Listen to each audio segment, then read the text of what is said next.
Hey everyone, Kelsey here, and welcome back to Gal. Today I'm going to show you how to create this really cool freeze frame clone effect that I saw on Leia Saban's social media. We'll be using After Effects and the 3D camera tracker effect to make this effect work. And I'll be filming the shot using the Zhiyun Smooth Q3 with the iPhone 13 Pro. And this gimbal here is perfect for social media creators because of the price and because of the compact, lightweight design. And it comes with this really cool LED built-in light so it can illuminate your face while you're filming in the selfie mode.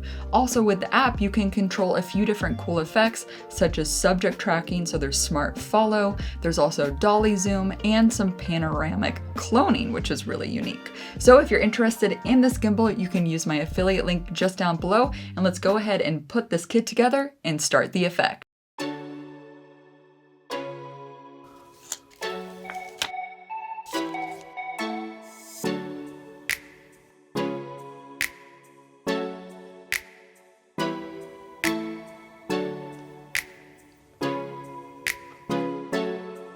Okay, let's go. All right.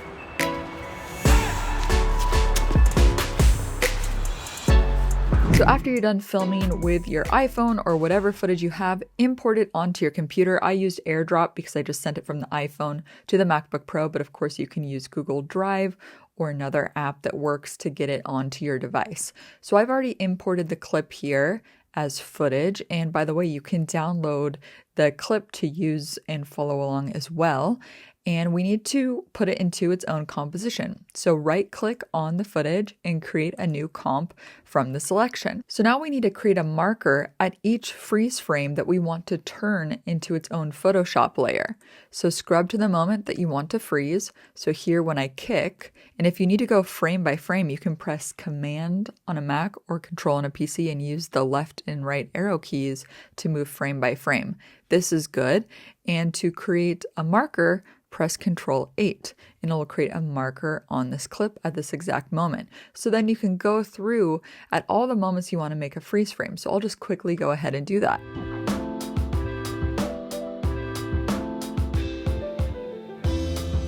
So once you have all of your markers in place, now we need to export them as Photoshop layers. So to go to the exact frame, you can right click on the marker and select Go to Marker Time. And then up from composition, you can save the frame as a Photoshop layer. Now I actually created a shortcut. I manually created a shortcut, Option or Alt if you're on a PC, Option P to create a Photoshop layer at this exact moment. So then it will bring up a new window and we can create a new folder called Freeze Frames, for example, or Stills, and we can call this number 1. And it will save as a PSD. And then you can right click on the next marker, go to marker time, and because of my shortcut, I can press Option P and I can export each of the frames just by doing this. So I'll just quickly export all the frames and then I'll meet you in Photoshop.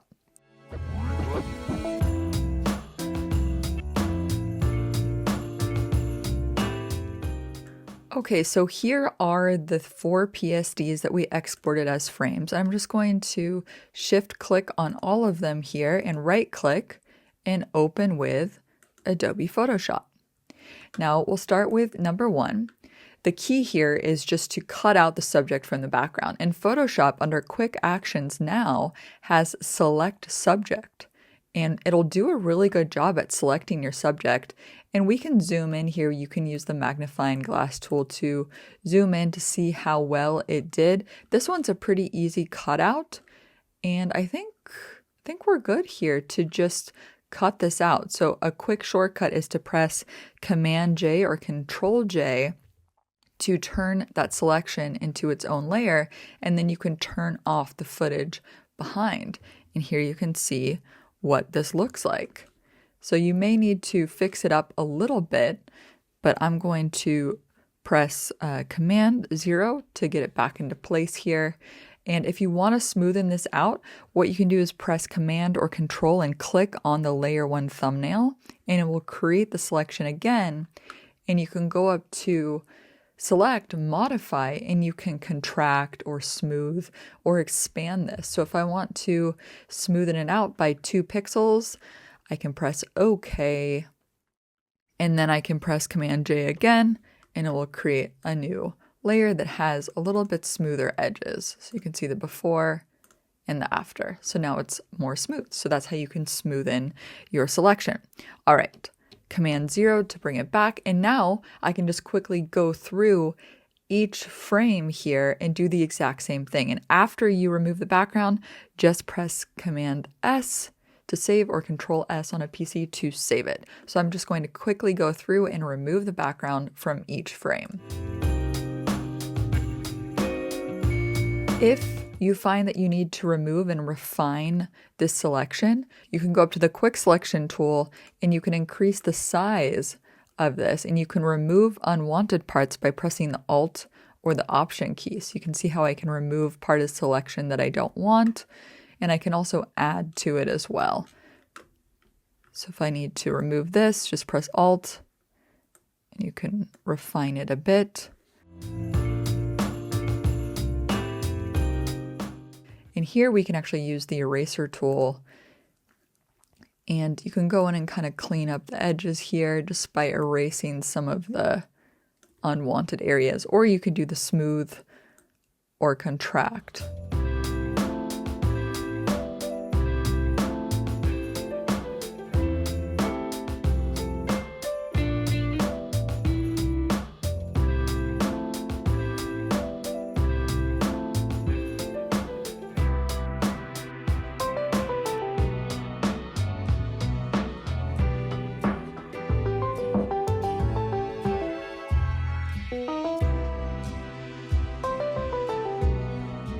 Back in our Finder, you can now see that those photos now are transparent. They don't have the background behind it.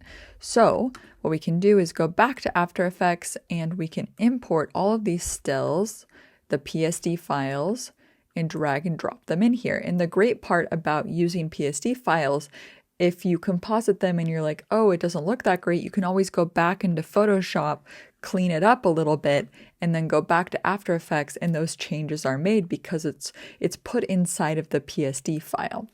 All right, so the first thing we need to do is add a 3D camera tracker, and there's 2 ways to do it. The first way to do it is just by using the tracker panel, or you can search for 3D camera tracker from Effects. So I'm going to open up the tracker panel here, and you can see it right here. And with our footage clip selected, you're just going to select Track Camera.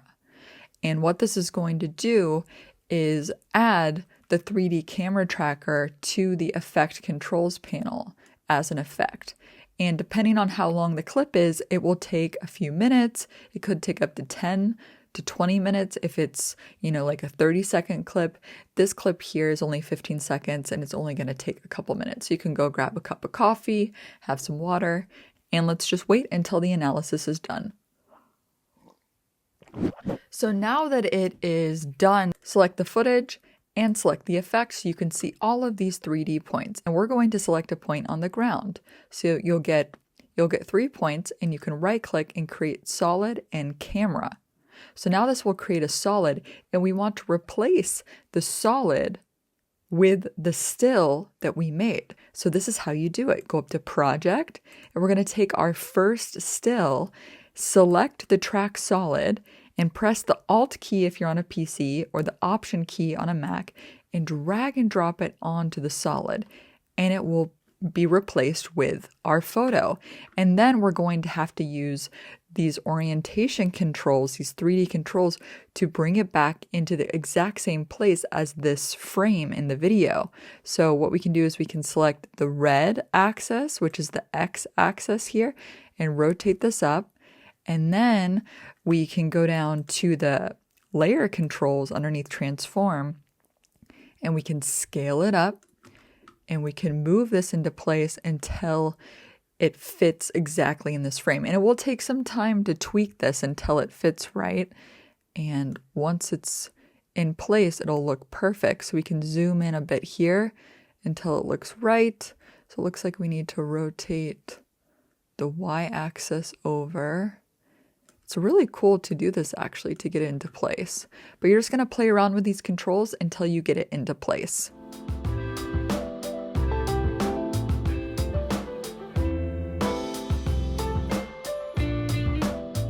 And once you get it into place, what we can do now is select this PSD layer and press the right bracket to cut it at this moment. So that way it stops right here at this initial marker that we made. Render it out to see how this looks.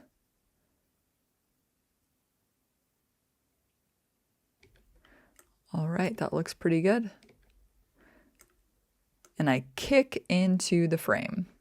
All right, and one more thing you can do to make it more realistic is you can go to effects and you can search for camera lens blur, and you can drag this effect onto the still frame layer. And then we can make it go from blurry to less blurry so it looks more realistic. But if it's just blurry the whole time, it doesn't look very good. So we can start it at 5% blurry, or the radius at 5. So we can open up the effects and select the toggle animation watch. And then as we get into frame here, around here, we can lower this down to 0. So that way it's less blurry. So now that we added the camera lens blur, as we play it back, you can see the layer goes from being blurry to in focus, and it just looks more realistic. So then we can repeat that same process for every still frame. But the next one is a little bit different. So let me show you how it works when creating a new solid. So you would right click on the marker and go to marker time again, select the footage, and when you go up to effect controls this time, make sure that the 3D camera tracker is selected so you see the points again. And this time, select, a parallel moment on the ground, right click, and this time there's no create solid and camera because we already have the camera, so just create solid. And just like before, select the solid, go back to project, and with the second still frame selected, press the Alt key or the Option key if you're on a Mac, and keep that key being held as you drag it onto the solid layer. And then you can go through and use these controls to, bring it back up. You can go to the layer controls just like we did before and scale it up until it gets into frame. So I already did this to every single frame, plus added the lens blur effect to each layer. And this is how the final effect looks.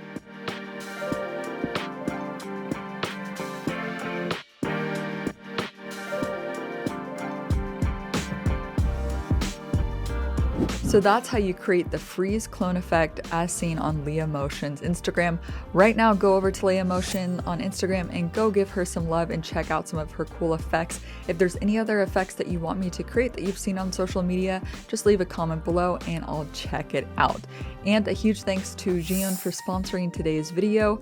Don't forget to try out Smooth Q3 with my link below if you want to start creating more steady shots with your phone to create these cool effects. All right, that's all for today's video. And as always, keep creating better video with Gal. See you next time. Bye. Boo.